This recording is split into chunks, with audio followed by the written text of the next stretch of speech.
On a warm spring evening in late May 1994, 4-year-old Chloe Anderson pedaled her bright red tricycle in slow, wobbly circles across the patchy grass of the apartment complex courtyard. The sun hung low but still bright, painting long shadows from the maple trees that lined the fence separating the quiet Rochester neighborhood from the distant hum of the highway. Chloe's dark curls bounced with every push of her small feet, and she sang a made-up song about princesses and dragons, her voice high and carefree. Inside apartment 214, her mother, Laura Anderson, stood at the narrow kitchen counter, folding colorful promotional flyers into copies of a local parenting magazine. She had taken this part-time delivery job 6 months earlier, hoping to save enough for a special surprise, a weekend trip to Niagara Falls the following summer. Laura glanced out the window every few minutes, watching her daughter weave among the other children who were playing tag and chasing a bright yellow ball. The courtyard was alive with the sounds of laughter, the squeak of bicycle wheels, and the occasional shout of a parent calling a child back from the edge of the playground. At 6:50 p.m., Chloe rode up to the open screen door and pressed her face against the mesh. "Mommy, can I stay outside a little longer, please?" Laura smiled, wiping her hands on a dish towel. She stepped to the door and looked out again. The yard was full, maybe 10 or 12 kids, ranging from toddlers to second graders. 2 other mothers sat on the low brick wall near the swings, chatting while keeping an eye on their own children. The gate to the parking lot was closed, and the fence around the complex was tall enough that even an adventurous 4-year-old couldn't easily climb it. "Okay, sweetheart," Laura said, "but stay right here in the courtyard, okay? No going near the parking lot or the back path. And when I call you, you come right back in." Chloe nodded solemnly, her brown eyes wide. "I promise." She pedaled off again, the tricycle's front wheels squeaking in that familiar, slightly off-key rhythm that Laura had come to know by heart. Laura returned to the counter, humming softly as she finished the last stack of magazines. She planned to load them into her car, make the short delivery loop through the neighborhood, and then treat Chloe to ice cream on the way home. A simple, ordinary evening. She carried the first armload out to the car parked just outside the building. When she came back inside for the second stack, she glanced at the clock. 7:02 p.m. 7 minutes had passed since Chloe had gone back outside. Laura finished packing, locked the apartment door, and stepped onto the small concrete stoop. She cupped her hands around her mouth. "Chloe, time to come in." No answer, just the usual chorus of children's voices and the distant bark of a dog. She walked down the short path to the courtyard and scanned the grass. The yellow ball was still, bouncing between 2 boys near the swings. A little girl in pigtails was pushing herself on the merry-go-round, but Chloe's red tricycle was nowhere in sight. "Chloe!" Laura's voice rose slightly, still calm but edged with the first flicker of worry. She turned in a slow circle, checking behind the large maple tree, peering toward the playground equipment. Nothing. The squeaky wheel she could pick out in any crowd was silent. Laura's heart gave a small, sharp thud. She walked faster now, calling her daughter's name louder. Heads turned. The 2 mothers on the wall stood up, sensing the change in her tone. "Have you seen Chloe?" Laura asked the nearest one, a woman named Susan who lived in 228. "She was right here on her tricycle." Susan frowned, looking around. "She was over by the sandbox a minute ago. Maybe she went behind the building?" Laura hurried toward the back of the complex, her sneakers slapping against the pavement. She checked the narrow walkway that led to the dumpsters, the small patch of trees near the fence, even the shallow drainage ditch that ran along the property line. Empty. Panic began to claw its way up her throat. She ran back to the courtyard, shouting Chloe's name again and again. Other parents emerged from their apartments, drawn by the rising urgency in her voice. Within minutes, a small crowd had gathered, neighbors she knew by sight, some by name. "She was right here," Laura kept saying, her hands trembling. "She was riding her tricycle. She promised she wouldn't leave the yard." Someone suggested checking the playground equipment more carefully. Another neighbor ran to the parking lot gate, thinking maybe Chloe had slipped through. Laura stood in the center of the grass, turning in every direction, willing her daughter to appear from behind a tree or around a corner. But the courtyard was emptying of children now. Parents were gathering their own kids close, suddenly aware of how quickly safe could turn into gone. At 7:12 p.m., 10 minutes after Laura first noticed her daughter was missing, she pulled her cell phone from her pocket with shaking fingers and dialed 911. The operator's calm voice felt impossibly distant. "My daughter is missing," Laura said, her words tumbling out. "She's 4 years old. She was riding her tricycle in the courtyard and now she's gone. Please hurry."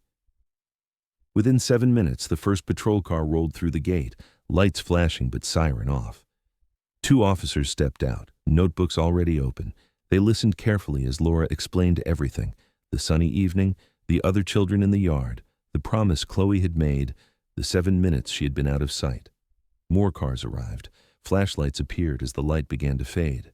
Neighbors formed a loose line and began walking the perimeter of the complex, calling Chloe's name in a chorus that echoed off the brick buildings. Laura stood in the middle of it all, arms wrapped tightly around herself, staring at the spot where she had last seen her daughter's red tricycle glinting in the sun. The squeak of those wheels still rang in her ears, but now the courtyard was silent, except for the low murmur of worried voices and the crackle of police radios.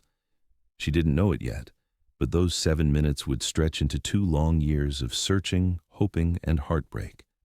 She didn't know that the answers would come from the most unexpected place, or that the truth would reveal a predator who had been living just a few doors away, watching, waiting, and hiding in plain sight. And she didn't know that somewhere in those 7 ordinary minutes, a second victim, one no one had ever connected to this case, would finally be given a name. But on that warm May evening, all Laura Anderson knew was that her little girl, the center of her world, had vanished without a trace. The first officers on the scene were Patrolmen Ruiz and Carter.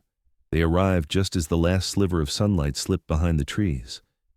Ruiz, the older of the two, had a calm, methodical way about him that made frantic people feel momentarily steadier. He asked Laura to walk him through the evening one more time, while Carter began coordinating the growing group of neighbors. Laura repeated the details: the magazines, the flyers, the 7 minutes, the squeaky tricycle wheel that had suddenly gone silent. Her voice cracked on the word silent, and she pressed her knuckles against her lips to keep from sobbing outright. Ruiz nodded, jotting notes. "And you're certain she couldn't have left the complex on her own?" Laura shook her head hard. "The fence is too high for her. She knows the rules. She's never wandered off before, and even if she tried, that tricycle is slow. Someone would have seen her." By 7:30 p.m., the courtyard looked like a small emergency response hub. 4 more patrol cars had pulled in. A K-9 unit arrived with a German shepherd named Max, who sniffed eagerly at Chloe's tricycle seat. Laura had found the tricycle abandoned near the sandbox, its front wheel still warm from use. No one had seen Chloe leave it there. No one had seen anyone take her. Neighbors fanned out in pairs, flashlights cutting through the deepening dusk. They checked every stairwell, every laundry room, every storage shed. Children who'd been playing minutes earlier were now inside their apartments, doors locked, mothers clutching them a little too tightly. Susan from 208 stayed close to Laura. "We'll find her," she kept saying, though her eyes were wide with the same fear Laura felt. "She probably just followed a butterfly or something and got turned around." Laura wanted to believe it. She clung to the idea that Chloe had simply chased something shiny and was hiding, giggling, waiting to be found. But the silence of that tricycle wheel gnawed at her. At 8:15 p.m., the search expanded beyond the complex boundaries. Officers walked the tree line along the highway fence, shining lights into the thick brush. A helicopter appeared overhead, its spotlight sweeping in slow arcs. The thump of the rotors vibrated in Laura's chest. Detective Harlan Brooks arrived around 9. He was from the Special Victims Unit, called in once the initial missing child protocol had been exhausted. He wore a plain gray suit and carried a small notebook that looked well used. He introduced himself quietly, asked Laura to sit with him on the low brick wall where the mothers had been chatting just hours earlier. "I need to know everything about Chloe's life," he said gently. "Friends, routines, anyone who might have taken a special interest in her." Laura told him about Chloe's father, David Anderson, who lived 20 minutes away and had visitation every other weekend. The divorce had been amicable 2 years earlier. David paid support on time and never missed a visit. Detective Brooks made a note to contact him anyway, standard procedure. Then Laura hesitated. A memory had been tugging at her since the moment she realized Chloe was gone. "There's a neighbor," she said slowly. "Nathan Reeves. He moved in about 4 months ago with his wife and their toddler son. I don't know. He's made me uncomfortable." Brooks leaned forward. "How so?" Laura described the encounters. How Nathan, a stocky man in his mid-20s with a thin beard and quiet voice, would linger in the courtyard when Chloe played. How he'd once told Laura that Chloe was the prettiest little girl in the whole complex, his tone oddly intense. How another time, when Chloe was swinging, he'd asked Laura whether Chloe would tell her mommy if someone touched her in a way she didn't like. The words had chilled Laura at the time. She'd immediately taken Chloe inside, and after that, made sure they avoided Nathan whenever possible. Chloe had once played briefly with Nathan's son on the playground, but Laura had put a stop to even that. Brooks's pen moved quickly across the page. "Has he ever been alone with her?" "No, never. I was always watching." "Any other odd behavior?" Laura thought. He watches the kids, not in an obvious way, but I've caught him standing at his window looking out when the courtyard is full. And once, when I asked him casually if he'd seen Chloe today, he was out here with his son right after I started calling for her. He said no, but his sneakers didn't have laces. I remember thinking it was strange, but I was so panicked I didn't dwell on it." Brooks underlined the name Nathan Reeves 3 times. By 10 p.m., the complex manager had arrived with master keys. Officers began a systematic door-to-door search of all 280 units. Residents opened willingly, horrified by what was happening in their supposedly safe community. Even empty apartments were checked: closets, under beds, bathtubs, crawl spaces, anywhere a frightened or injured 4-year-old might hide or be hidden. Nathan Reeves and his wife, Karen, lived in Building C, apartment 112. When officers knocked, Karen answered holding their sleeping toddler. Nathan stood behind her, pale but composed. He agreed immediately to a search of their apartment. Officers looked everywhere a child could fit. They opened cabinets, checked the balcony storage closet, peered under the crib. They found no sign of Chloe, no red tricycle, no tiny sneakers, nothing. Nathan volunteered that he'd been inside most of the evening, then had stepped out briefly with his son around the time Laura began calling Chloe's name. Karen confirmed it. Several neighbors vaguely remembered seeing him near the playground with the toddler. Detective Brooks watched the search from the doorway. He noted that Nathan's sneakers, sitting neatly by the front door, were indeed missing their laces. At 4 a.m., after 9 exhausting hours, the case was officially reclassified from missing child to suspected abduction. The Special Victims Unit took full control. Amber Alert protocols were activated. Chloe's photograph, dark curls, big brown eyes, gap-toothed smile, was sent to every media outlet in the state. Laura sat in the manager's office, wrapped in a blanket someone had brought her. She hadn't cried yet. Not really. She was still waiting for Chloe to be found hiding somewhere, scared but safe. Detective Brooks sat across from her. "Mrs. Anderson, we're going to keep searching, every resource we have. But I need to ask, has anyone ever threatened you or Chloe? Any custody disputes? Anyone angry with you?" Laura shook her head. "No, nothing like that." Brooks paused. "We're going to need to look at everyone close to Chloe. That includes family. It's procedure." Laura understood. She'd seen enough. Television to know they would scrutinize her, too. She nodded numbly. Before leaving the complex at dawn, Brooks pulled Patrolman Ruiz aside. "Put Reeves on the short list," he said quietly. "Something feels off. Get a polygraph scheduled as soon as he agrees, and keep eyes on him, discreetly." Ruiz nodded. "You think he did it?" "I think he knows more than he's saying," Brooks replied, "and right now we can't afford to ignore that." As the sun rose on a new day, the courtyard looked almost normal again. The yellow ball lay forgotten near the swings. A single red tricycle sat impounded in the back of a police van, waiting for forensic processing that everyone prayed would not be necessary. Laura stood at the edge of the grass, staring at the spot where Chloe had last been seen. The complex felt smaller now, the fences lower, the trees darker. Somewhere in the night, her daughter had vanished from a place that was supposed to be safe. And no one, not the neighbors, not the police, not even Laura herself, yet understood how completely the predator had already planned for this moment. The morning after Chloe vanished, Laura Anderson barely slept. She lay on the living room couch, staring at the ceiling fan that spun lazily overhead, its blades cutting shadows across the walls. The apartment felt too quiet, too empty, without Chloe's morning chatter or the clatter of her cereal bowl on the table. David, her ex-husband, arrived at 7 a.m., his face drawn and eyes red-rimmed. He wrapped Laura in a hug that smelled of coffee and regret, then sat with her as detectives returned for a deeper interview. Detective Harlan Brooks was back, this time with his partner, Detective Elena Vasquez. They set up in the cramped dining area, the table cluttered with half-empty mugs and a stack of Chloe's drawings, stick-figure families under rainbow suns. Vasquez, sharp-eyed and empathetic, poured Laura a fresh cup of tea while Brooks pulled out his notebook again. "We're not here to accuse anyone," Vasquez said, softly. "But abductions like this, statistically, it's someone close. Family, friends, acquaintances. We have to rule out the obvious." Laura nodded, though the words twisted in her gut. David had already been questioned briefly the night before. His alibi was ironclad. He'd been at work, clocked in at a print shop until 6:30 p.m., then straight home. Receipts from a gas station purchase at 7:05 p.m. placed him miles away when Chloe disappeared. He'd driven over the second he heard, arriving just as the helicopter lights began sweeping the complex. "No one in our family would hurt her," Laura said firmly. "David loves her. We both do." Brooks flipped a page. "We believe you, but let's talk about the neighborhood. You mentioned Nathan Reeves last night. Tell us more." Laura's hands tightened around her mug.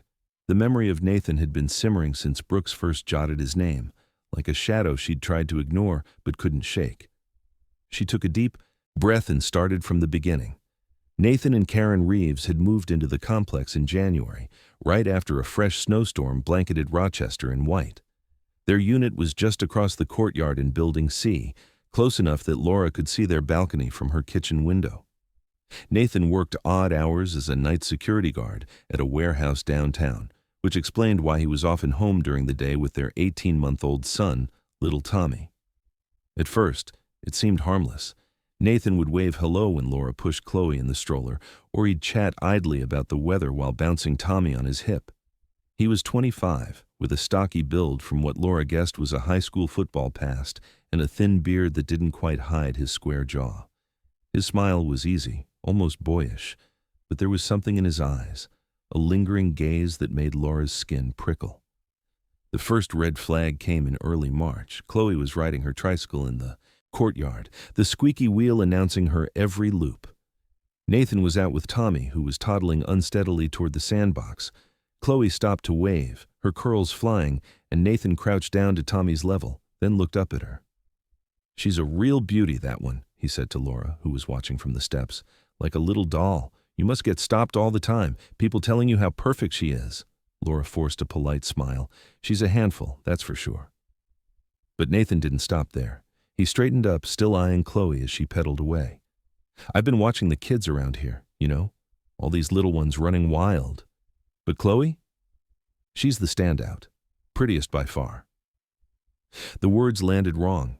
Not the compliment itself, parents hear those all the time, but the way he said it, like he was appraising something fragile and collectible. And the watching?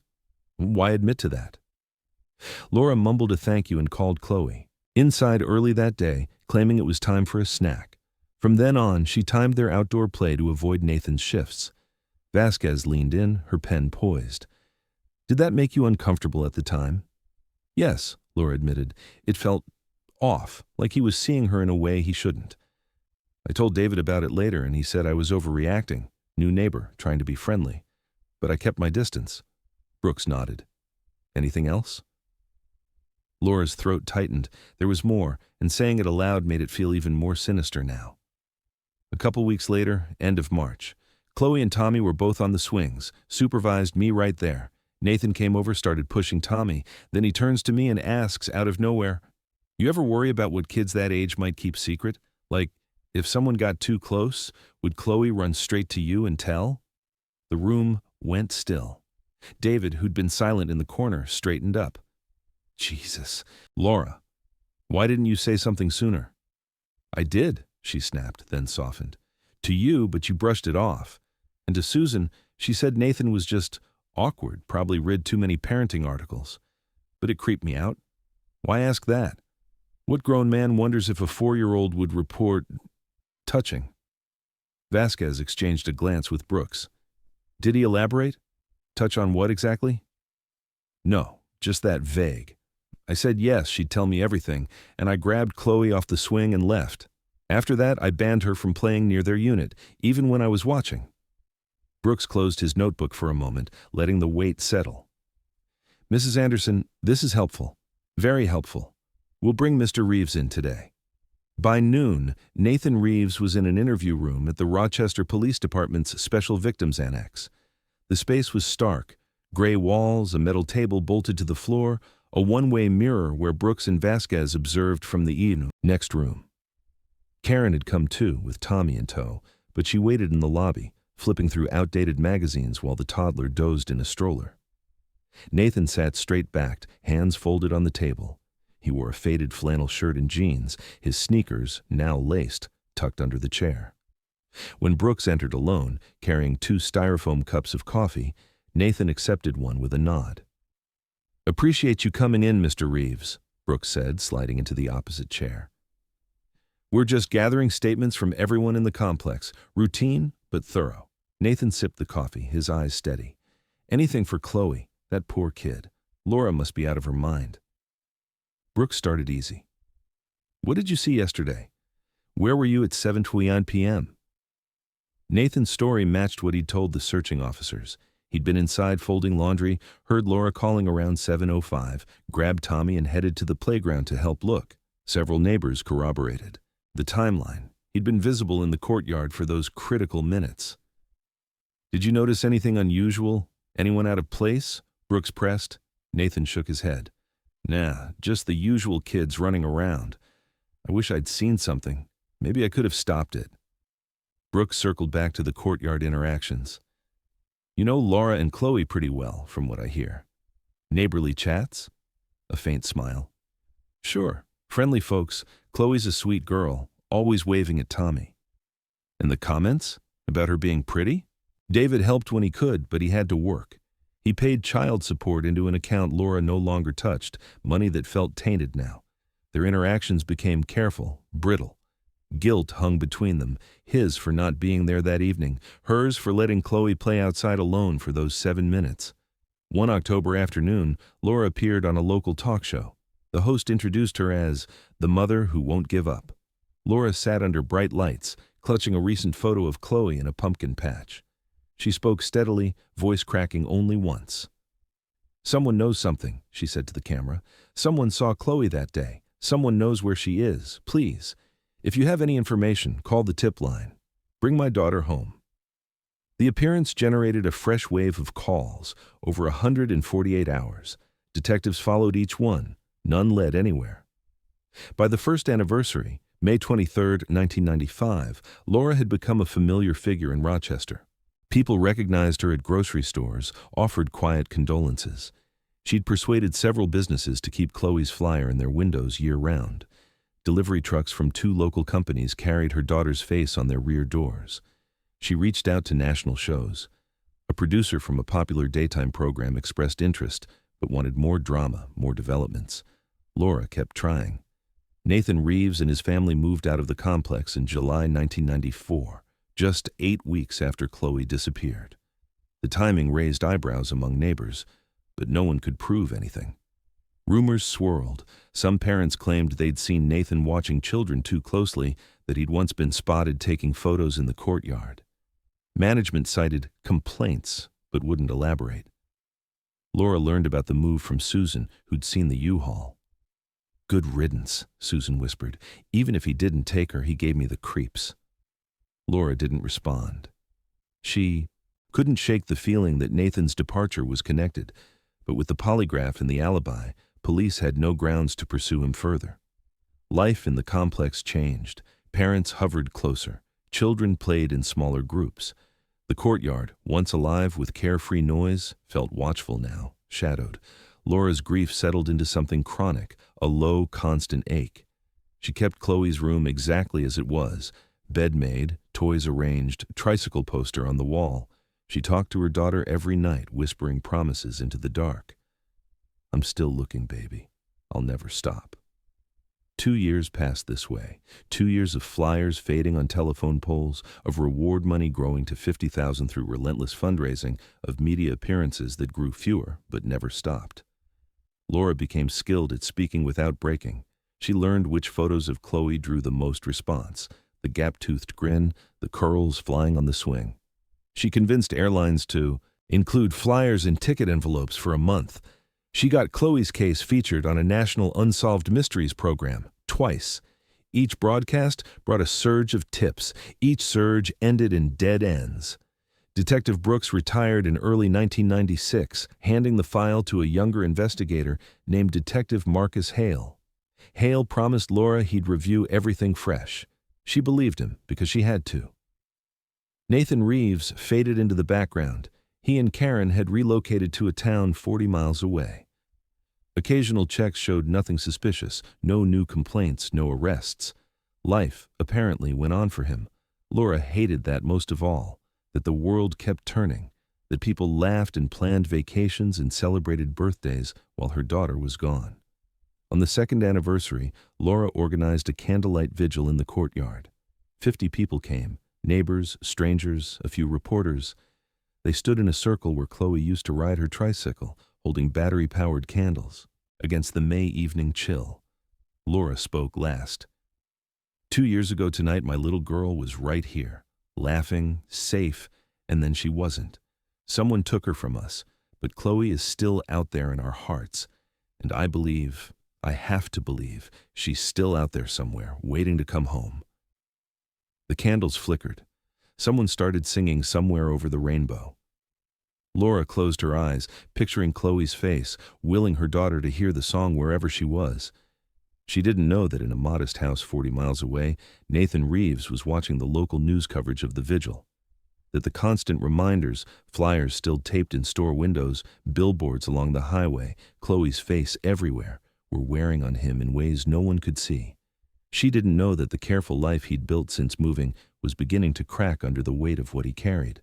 All Laura knew was that she would keep fighting, keep speaking, keep searching, because giving up would mean accepting that Chloe was gone forever, and that was something a mother could never do. August 9th, 1996. 2 years and 78 days since Chloe disappeared. Laura Anderson was in the kitchen of the same apartment, folding a new stack of flyers. The design had changed over time. Chloe's face now digitally aged by a police artist, showing what she might look like at 6. The reward had climbed to 100,000 thanks to a local businessman who'd matched donations after Laura's second appearance on a national unsolved crimes show. She still delivered magazines part-time, but only enough to pay rent. Every spare dollar went to printing, billboards, or radio spots. The phone rang at 4:17 p.m. Laura picked up without looking, expecting another tip line volunteer or a reporter chasing an anniversary piece. Laura Anderson. A woman's voice, low and trembling. "Is this Chloe's mom?" Laura's heart stuttered. In 2 years, she had received hundreds of calls that started this way. Some kind, some cruel, some delusional. She braced herself. "Yes. Who is this? I can't give my name right now, but you need to know something. My husband, he told me something terrible about Chloe." Laura gripped the counter. "What did he say?" A long pause. The woman was crying. "He said he killed her that night, that he took her and killed her." The room tilted. Laura sank into a chair, the flyers scattering across the table. "Who is your husband?" Another pause, longer this time. Nathan Reeves." The name hit like a fist to the chest. Laura had not spoken it aloud in months, had trained herself not to think it, but now it flooded back. The lingering looks, the inappropriate questions, the missing shoelaces, the polygraph that had set him free. "Where are you?" Laura whispered. "I'm safe. I took our son and left. I'm at my father's. I called 911 already. The police are coming to say to P. Talk to me." Laura's mind raced. Why now? Why tell me? Because I can't live with it anymore. And because of you. All those flyers, the news, the vigils. You never let anyone forget her. He sees her face everywhere. It's eating him alive. The line clicked dead. David helped when he could, but he had to work. He paid child support into an account Laura no longer touched, money that felt tainted now. Their interactions became careful, brittle. Guilt hung between them, his for not being there that evening, hers for letting Chloe play outside alone for those 7 minutes. One October afternoon, Laura appeared on a local talk show. The host introduced her as the mother who won't give up.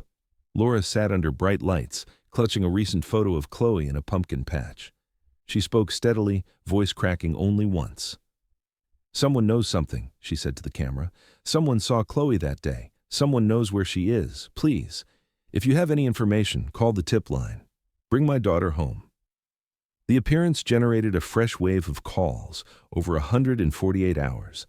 Detectives followed each one. None led anywhere. By the first anniversary, May 23, 1995, Laura had become a familiar figure in Rochester. People recognized her at grocery stores, offered quiet condolences. She'd persuaded several businesses to keep Chloe's flyer in their windows year-round.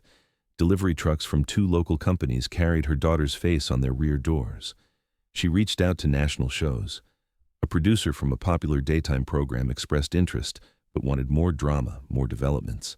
Laura kept trying. Nathan Reeves and his family moved out of the complex in July 1994, just 8 weeks after Chloe disappeared. The timing raised eyebrows among neighbors, but no one could prove anything. Rumors swirled. Some parents claimed they'd seen Nathan watching children too closely, that he'd once been spotted taking photos in the courtyard. Management cited complaints, but wouldn't elaborate. Laura learned about the move from Susan, who'd seen the U-Haul. "Good riddance," Susan whispered. "Even if he didn't take her, he gave me the creeps." Laura didn't respond. She couldn't shake the feeling that Nathan's departure was connected, but with the polygraph and the alibi, police had no grounds to pursue him further. Life in the complex changed. Parents hovered closer. Children played in smaller groups. The courtyard, once alive with carefree noise, felt watchful now, shadowed. Laura's grief settled into something chronic, a low, constant ache. She kept Chloe's room exactly as it was, bed made, toys arranged, tricycle poster on the wall. She talked to her daughter every night, whispering promises into the dark. "I'm still looking, baby. I'll never stop."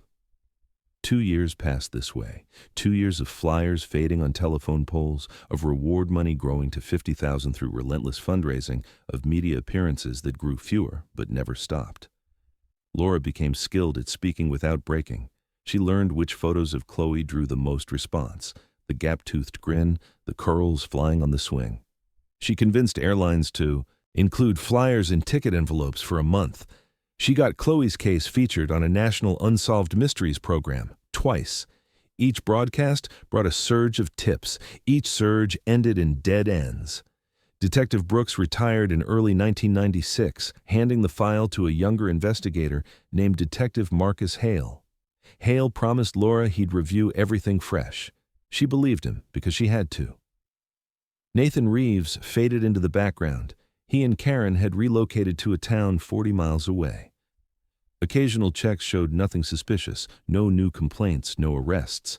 Life, apparently, went on for him.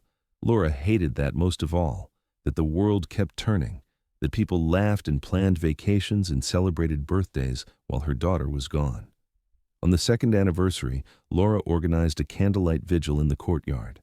50 people came, neighbors, strangers, a few reporters. They stood in a circle where Chloe used to ride her tricycle, holding battery-powered candles, against the May evening chill. Laura spoke last. 2 years ago tonight, my little girl was right here, laughing, safe, and then she wasn't. Someone took her from us, but Chloe is still out there in our hearts, and I have to believe, she's still out there somewhere, waiting to come home. The candles flickered. Someone started singing Somewhere Over the Rainbow. Laura closed her eyes, picturing Chloe's face, willing her daughter to hear the song wherever she was. She didn't know that in a modest house 40 miles away, Nathan Reeves was watching the local news coverage of the vigil. that the constant reminders, flyers still taped in store windows, billboards along the highway, Chloe's face everywhere, were wearing on him in ways no one could see. She didn't know that the careful life he'd built since moving was beginning to crack under the weight of what he carried. All Laura knew was that she would keep fighting, keep speaking, keep searching, because giving up would mean accepting that Chloe was gone forever, and that was something a mother could never do. August 9th, 1996. 2 years and 78 days since Chloe disappeared. Laura Anderson was in the kitchen of the same apartment, folding a new stack of flyers. The design had changed over time, Chloe's face now digitally aged by a police artist, showing what she might look like at 6. The reward had climbed to $100,000 thanks to a local businessman who'd matched donations after Laura's second appearance on a national unsolved crimes show. She still delivered magazines part-time, but only enough to pay rent. Every spare dollar went to printing, billboards, or radio spots. The phone rang at 4:17 p.m. Laura picked up without looking, expecting another tip line volunteer or a reporter chasing an anniversary piece. Laura Anderson. A woman's voice, low and trembling. "Is this Chloe's mom?" Laura's heart stuttered. In 2 years she had received hundreds of calls that started this way. Some kind, some cruel, some delusional. She braced herself. "Yes. Who is this? I can't give my name right now, but you need to know something. My husband, he told me something terrible about Chloe." Laura gripped the counter. "What did he say?" A long pause. The woman was crying. "He said he killed her that night, that he took her and killed her." The room tilted. Laura sank into a chair, the flyers scattering across the table. "Who is your husband?"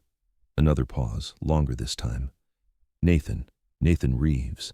The name hit like a fist to the chest. Laura had not spoken it aloud in months, had trained herself not to think it, but now it flooded back. The lingering looks, the inappropriate questions, the missing shoelaces, the polygraph that had set him free.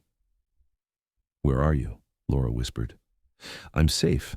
I took our son and left. I'm at my father's. I called 911 already. The police are coming to say to P. Talk to me." Laura's mind raced. "Why now? Why tell me?" "Because I can't live with it anymore. And because of you. All those flyers, the news, the vigils. You never let anyone forget her. He sees her face everywhere. It's eating him alive." The line clicked dead. Laura sat frozen for a full minute, then dialed Detective Marcus Hale, the investigator who had inherited the case when Brooks retired. He answered on the second ring. "Laura, everything okay?" she told him, voice shaking but steady. Hale promised to call her back the moment he knew anything. Across town, in a modest split-level house 40 miles from Rochester, Karen Reeves hung up the payphone at a gas station and drove the last mile to her father's place. Tommy slept in his car seat, oblivious. Karen's hands shook on the wheel. She had not planned to call Laura directly, but something in her had snapped, the need for Chloe's mother to know first, before the system took over. The argument had started innocently enough. Money was tight. Nathan had been distant, drinking more, snapping at Tommy. Karen told him she wanted a separation. He begged her to stay, tears in his eyes, talking about how hard the last 2 years had been, how he couldn't sleep, how he was haunted. And then, in a broken voice, he'd said it. "I did something terrible, Karen. That little girl, Chloe. I killed her. I didn't mean for it to go that far, but I panicked. I've been carrying it ever since." Karen had stared at him, the room spinning. The face she'd seen on flyers for 2 years, every grocery store, every highway rest stop, every television screen, was suddenly real in a way it hadn't been before. Her husband, the father of her child. She waited until he passed out on the couch, gathered Tommy in a diaper bag, and left. She drove straight to her father's house in the next county, locked the doors, and called 911. Detective Marcus Hale took the statement himself, driving out with a female officer to make Karen feel safer. She sat at her father's kitchen table, Tommy on her lap, and told them everything. Nathan had confessed during their fight, said it was an accident, that Chloe had come over to play with Tommy, that he'd hidden her tricycle so Laura wouldn't know she was inside, that when he heard Laura calling, he panicked and strangled her. Said he'd hidden the body so no one would ever find it. He'd cried, begged Karen not to leave him because of one mistake. Hale listened, stone-faced. When Karen finished, he asked the question that turned excitement into frustration. Did he say this in front of anyone else? On the phone? In writing? No, Karen whispered, just to me, in our living room. Hale exchanged a glance with his partner. Spousal privilege. Under New York law in 1996, a wife could not be forced to testify against her husband about confidential marital communications. Nathan's confession to Karen was legally protected. Police could not use it to arrest him, search his property, or even question him about it directly. Karen could choose to testify, but if she refused, out of fear, loyalty, or pressure, the case would stall. Hale leaned forward gently. Karen, do you want to help us? We need more than his words to you. We need evidence.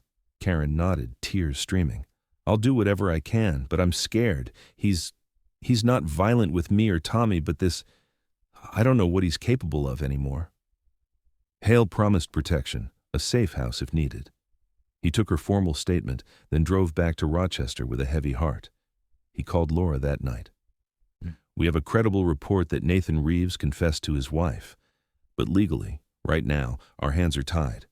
We can't move on him without something more. Laura's voice was steel. Then find it. We will, Hale said. I've been through the old file a dozen times. There are gaps, things that didn't add up back then. I'm going to dig. The next morning, Hale pulled every record on Nathan Reeves since 1994. Employment history, traffic stops, address changes. One detail jumped out. Nathan had left his security guard job at the warehouse 3 months after. Chloe disappeared. No explanation. And the warehouse was a large facility with restricted access, places a guard would know well. Hale also learned about the reason the Reeves family had been encouraged to leave the apartment complex. Management files, obtained with a subpoena, showed complaints from 2 mothers. Nathan, seen standing naked in his doorway late at night, visible to anyone passing in the hall or courtyard. No criminal charges, he'd been inside his own home. Management simply suggested he move. He did. Hale felt the familiar burn of a case reigniting. He requested Nathan's new address and drove out unannounced. Karen answered the door alone, Tommy at daycare, Nathan at a new job. She looked exhausted but resolute. He knows I talked to you, she said quietly. He called here last night, said he's getting a lawyer, said if I testify, it'll ruin our family. Hale nodded. We expected that, but we're not done. Back at the station, Hale briefed the Major Crimes Team. The consensus: they needed Nathan to talk directly, voluntarily, outside the protection of spousal privilege, and they needed someone he might trust enough to open up to. Hale thought of retired Detective Brooks, who had interviewed Nathan twice in 1994. Brooks knew the case inside out, had a calm demeanor that put people at ease. Hale tracked him down at his cabin upstate. Brooks listened to the new developments without interruption. When Hale finished, the older man rubbed his chin. You want me to go talk to him, off the record? Not off the record, Hale corrected, but informal. No custody, no Miranda yet. Just 2 guys having coffee. See if guilt or pride gets the better of him. Brooks was quiet for a long moment.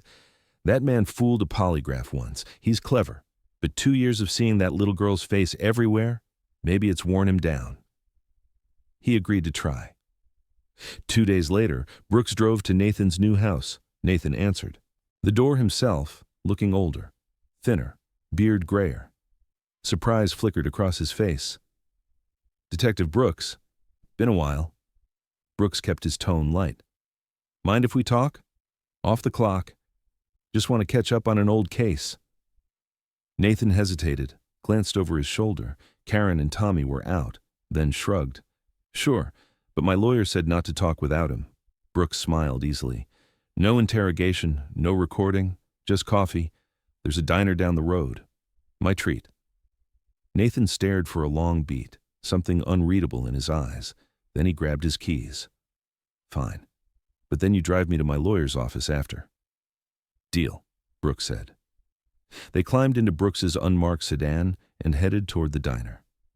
Brooks kept the conversation light, weather, fishing, retirement. Nathan relaxed by degrees. Inside the diner, they took a corner booth. Brooks ordered coffee and pie. Nathan just coffee, black. And then, halfway through his slice of apple pie, Brooks looked across the table and said quietly, "You know why I'm really here, Nathan." Nathan's spoon paused halfway to his mouth. He set it down. "Yeah," he said finally. I know." The silence stretched. Outside, cars passed on the rural highway. Inside, the only sound was the hum of the refrigerator case. Nathan looked out the window, then back at Brooks. "It's been hell," he said, voice low. "Everywhere I go, she's there. On billboards, flyers, TV. That mother of hers, she never stopped." Brooks nodded, saying nothing. Nathan's fingers drummed the table. "You want to know what really happened?" Brooks met his gaze. "I want Chloe to come home." Nathan exhaled slowly, as if he'd been holding that breath for 2 years. The diner was quiet on that August afternoon, the kind of small-town place where the coffee was strong, and the waitress called everyone Hun. Detective Brooks sat across from Nathan Reeves in the corner booth, the remnants of pie cooling on his plate. Nathan's coffee had gone untouched for several minutes. Brooks didn't push. He'd learned long ago that silence was often the best question. Nathan stared into his cup, fingers tracing the rim.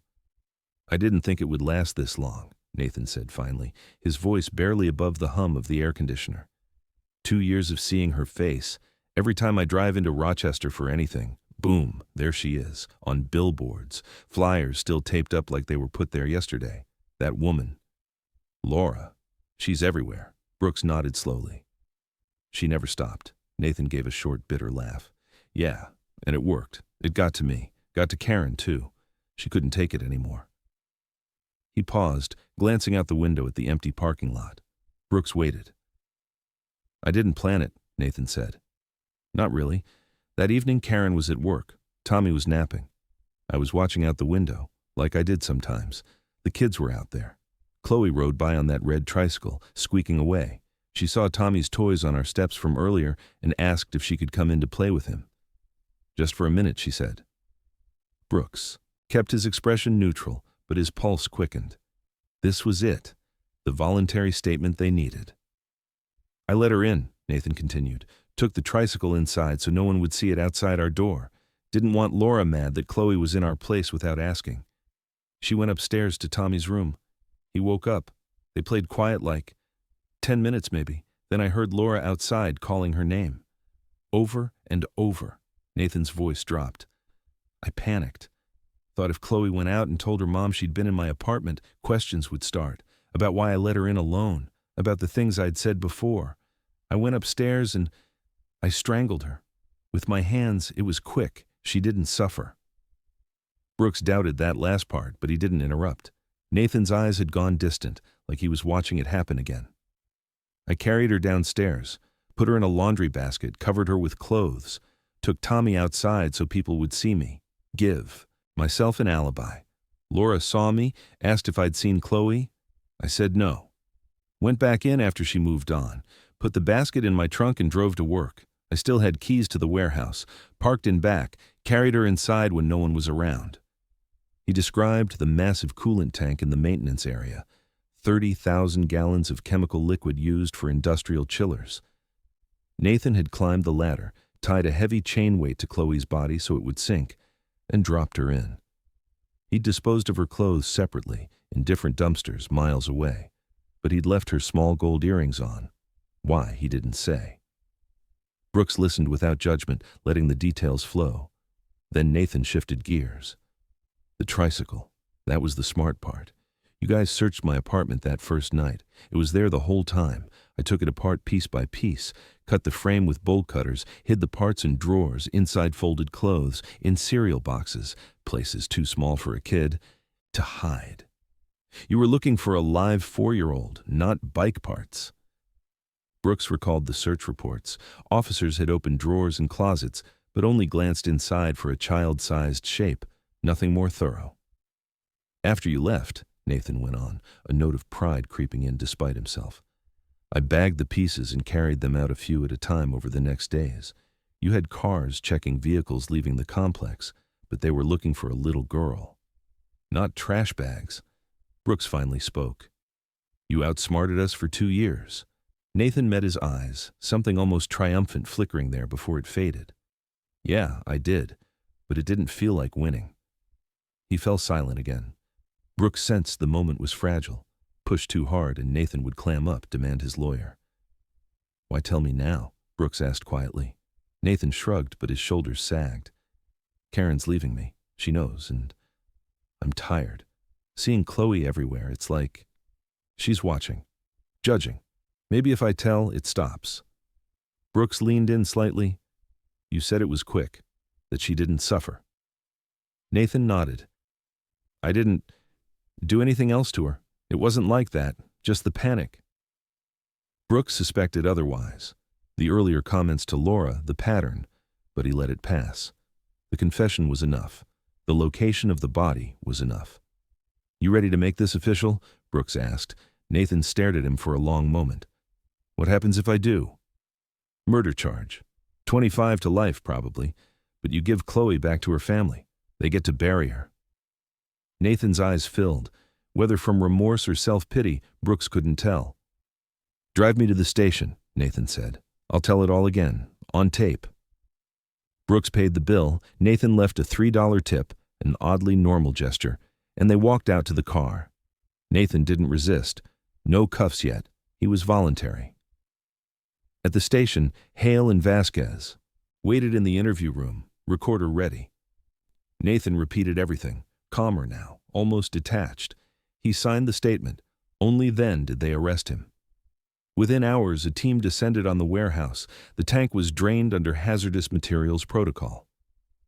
Deep in the murky coolant, weighted by the chain Nathan had described, they found her. Chloe's remains preserved in the chemical bath. The small gold earrings glinted under the floodlights, confirming identity beyond doubt. Laura was notified at home. Hale called her himself. We found her, Laura, because of what Nathan told us. I'm sorry, but she's coming home. Laura dropped the phone. David caught her as she collapsed, both of them sobbing for the first time in 2 years, not with uncertainty, but with the final crushing weight of truth. Nathan was charged with second-degree murder. His lawyer fought to suppress the confession, arguing duress or improper inducement, but the judge ruled it voluntary. No. Custody at the diner, free to leave at any time, Miranda rights read before the formal statement. He pleaded guilty in exchange for avoiding a kidnapping charge. Sentence, 25 years to life. Laura attended the sentencing. She didn't speak. Victim statements weren't required then, but she sat in the front row, eyes fixed on Nathan. He didn't look at her. Afterward, reporters swarmed. Laura gave a short statement on the courthouse steps. Today, my daughter finally has justice, and I finally have answers. Thank you to everyone who never stopped believing Chloe mattered. She went home and began planning a funeral. But the case wasn't finished. With Nathan in prison, investigators dug deeper into his past, looking for patterns for other victims. What they found would open a door to an even older grave, and to a man who had spent nearly 2 decades behind bars for a crime he didn't commit. The recovery of Chloe's remains closed one chapter, but it opened another. With Nathan Reeves behind bars awaiting sentencing, investigators turned their attention to his past. Cold case detectives in Rochester pulled every record they could find. School files, juvenile reports, old complaints. What emerged was chilling. In the summer of 1988, 8 years before Chloe vanished, a 74-year-old widow named Eleanor Whitfield had been brutally murdered while walking her dog in a quiet suburb 10 miles from the apartment complex where Nathan would later live. Eleanor had been beaten and strangled on a wooded path near her home. The attack appeared random, sexual in nature. No robbery. Her purse and watch were untouched. The case had shocked the community. Pressure to solve it was intense. Detectives quickly focused on a local teenager who had been seen in the area, 16-year-old Nathan Reeves. He lived 3 blocks from the path, had no solid alibi for the time of the murder, and neighbors recalled seeing him hanging around the park in the weeks prior. Nathan was brought in for questioning. He denied everything calmly, offered to take a polygraph. The examiner concluded no deception. Based largely on that result, police eliminated him as a suspect and turned elsewhere. Their new prime suspect was Frank Harlan, a 28-year-old truck driver with a minor record and a loose connection to the neighborhood. Frank denied involvement, but after a grueling 18-hour interrogation, confessed. He provided details that seemed to match the crime scene. He was convicted of murder in 1989 and sentenced to 25 years to life. Frank maintained his innocence from day one, insisting the confession was false, beaten out of him by exhaustion and pressure. His appeals failed. He spent the next 19 years in maximum security prisons, labeled a killer of an elderly woman. Now, in 1996, with Nathan facing murder charges for Chloe, Detective Hale requested a full background check. When Eleanor Whitfield's old case file surfaced with Nathan's name in it, Hale felt the hairs on his neck rise. He contacted the state lab and asked for any preserved evidence from 1988 to be tested for DNA, technology that hadn't existed at the original trial. The lab found a degraded sample from under Eleanor's fingernails and on her clothing. In early 1997, they compared it to Nathan's DNA profile, taken after his arrest for Chloe. It was a match. Nathan Reeves, at 16, had murdered Eleanor Whitfield. Hale confronted Nathan in prison with the results. Faced with irrefutable science, Nathan confessed to the 1988 killing. He offered no motive beyond "I was angry that day," and showed no remorse for the 19 years Frank Harlan had served. Frank was released in the spring of 1997. He walked out of Attica Correctional Facility a free man at age 47, gray-haired and quiet. Reporters waited outside the gates. He gave a short statement. "I lost 19 years. No one can give those back. But at least the truth is out." He later sued the state and the police department for wrongful conviction. In 2001, he received a settlement of $8.7 million, the largest in New York history at the time. But money couldn't restore the years, the relationships, the life he'd missed. Tragically, Frank died of a heart attack in 2004, just 7 years after his release. He was 54. Nathan received an additional sentence of 25 years to life for Eleanor's murder, to run consecutively with his sentence for Chloe. Effectively, he would die in prison. Laura learned about the second victim during a phone call from Hale. She sat at her kitchen table, the same one where she'd folded thousands of flyers, and listened as he explained the connection. "Chloe wasn't his first," Hale said gently. "And if we hadn't found her when we did, she might not have been his last." Laura's voice was steady when she replied, "Then at least something good came out of all this pain. 2 families have answers now, and he can't hurt anyone else." She attended neither of Nathan's sentencings. She didn't need to see him again. She had buried Chloe in a small ceremony the previous fall.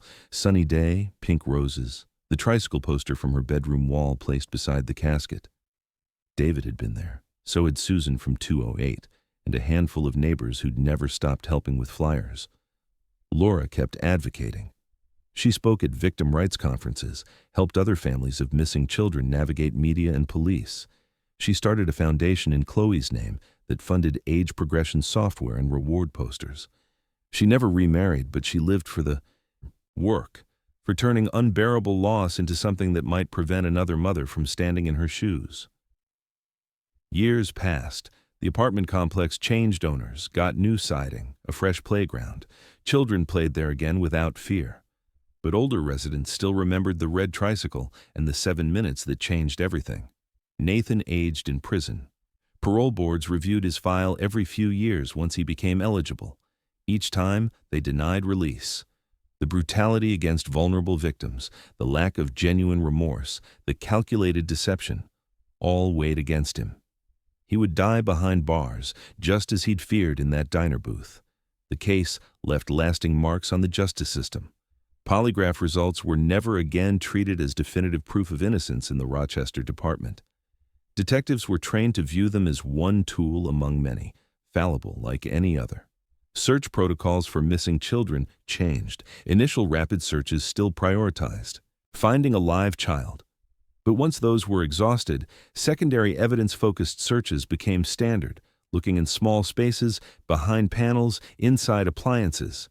Spousal privilege laws came under scrutiny.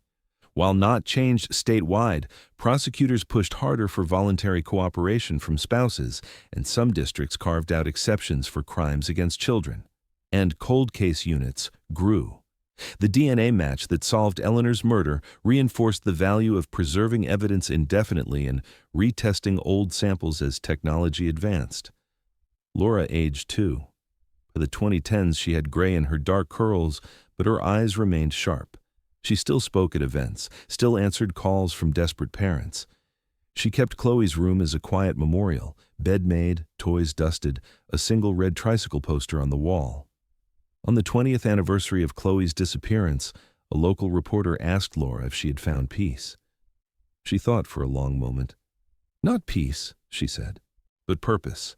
Chloe's life was short, but her story has helped others. It's kept predators accountable. It's given innocent men back their freedom. If that's what comes from my little girl's memory, then I can keep going. She paused, looking at the aged photo in her hand. Chloe on that red tricycle, curls flying, gap-toothed smile bright as the sun. I miss her every day. I always will. But I know she's not forgotten, and neither are the lessons we learned because of her. The reporter asked if she had a message for other families still searching. Laura's answer was simple. Don't stop.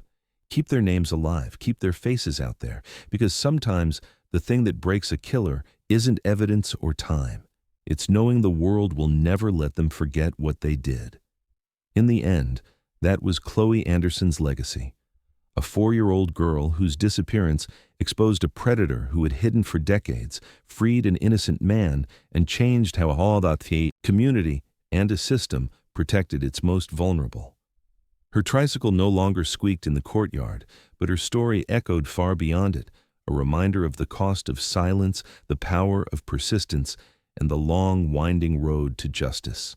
The story of Chloe Anderson is, at its core, a story about vulnerability and predation, about the terrifying randomness with which evil can brush against ordinary lives, and about the extraordinary strength required to refuse to let that evil win.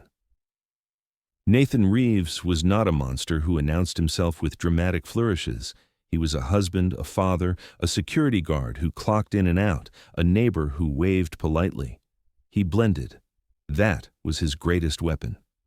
From the age of 16, when he took the life of Eleanor Whitfield on a quiet wooded path, to the age of 25, when he lured 4-year-old Chloe into his apartment, he moved through the world wearing the mask of normalcy so convincingly that even machines designed to detect lies declared him truthful. Psychologists who later studied his case pointed to traits common in certain predatory offenders: a profound lack of empathy, an inflated sense of cleverness, and an ability to compartmentalize guilt. Nathan never expressed genuine remorse for his victims. Even in his confessions, the focus remained on his own discomfort, how Chloe's face on flyers haunted him, how unfair a long prison sentence would be, how his personal hell should count for something. Eleanor and Chloe were not people to him. They were impulses acted upon, problems to be solved, evidence to be hidden. He targeted the defenseless, an elderly woman walking alone, a trusting child on a tricycle. Both were chosen because they could not fight back effectively, could not overpower him, could not easily tell. The gap of 8 years between the murders suggests opportunism rather than compulsion. He killed when circumstances aligned and when he believed he could escape consequences. His ability to pass 2 separate polygraph examinations while lying about murder remains one of the most disturbing aspects of the case. Polygraphs measure physiological stress, but individuals with certain personality traits, low anxiety when lying, absence of guilt, or practiced deception, can produce flat responses. Nathan was one of them.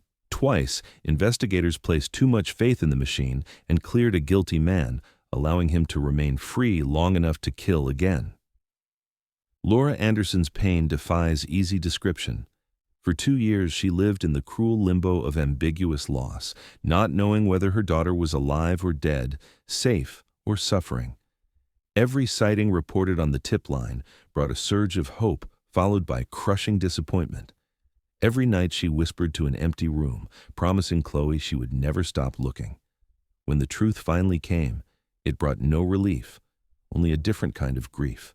Chloe had died within hours of disappearing, killed by someone Laura had instinctively distrusted but had been told was cleared.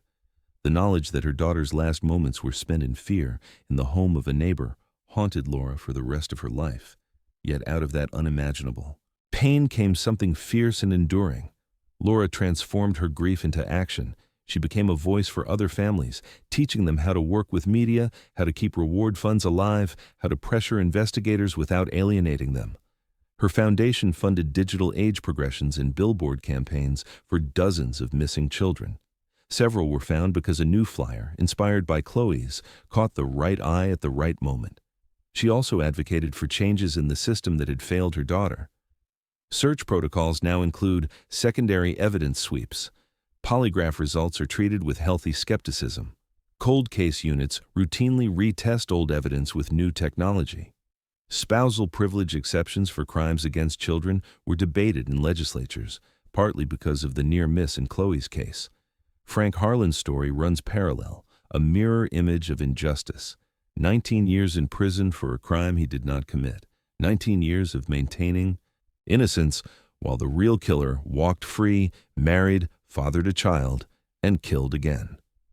His $8.7 million settlement acknowledged the wrong, but no amount could return the lost decades. His death at 54, just 7 years after release, remains a heartbreaking footnote. The ripples extend further. Neighbors in the apartment complex learned to trust their instincts more. Parents taught tricky people concepts alongside stranger danger, recognizing that predators are often familiar faces who groom trust before acting. Communities became quicker to report minor red flags, lingering stares, inappropriate questions, boundary violations. Law enforcement learned hard lessons about tunnel vision. In Eleanor's case, once Frank confessed under pressure, alternative suspects like teenage Nathan were dismissed too readily. In Chloe's case, the polygraph and apparent alibi blinded investigators to behavioral warnings Laura had repeatedly raised. Perhaps the most profound lesson is the power of persistence. Laura's refusal to let Chloe fade, printing flyers until her hands blistered, calling media outlets until producers knew her voice, standing at intersections in rain and snow, created a psychological pressure no interrogation room could match. Nathan himself admitted it. The constant sight of Chloe's face wore him down, contributed to the fracture in his marriage, pushed him toward the confession that finally ended his freedom. In the end, it was not forensic brilliance or a dramatic chase that brought him to justice. It was a mother's unbreakable love made visible to the world day after day, year after year. Laura never claimed to have found closure. That word felt too neat, too final.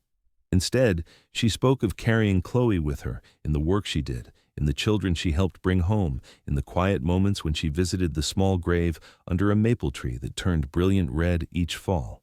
She kept one thing from that terrible evening: a single photograph of Chloe on her red tricycle, curls flying, smile wide, taken just days before she vanished.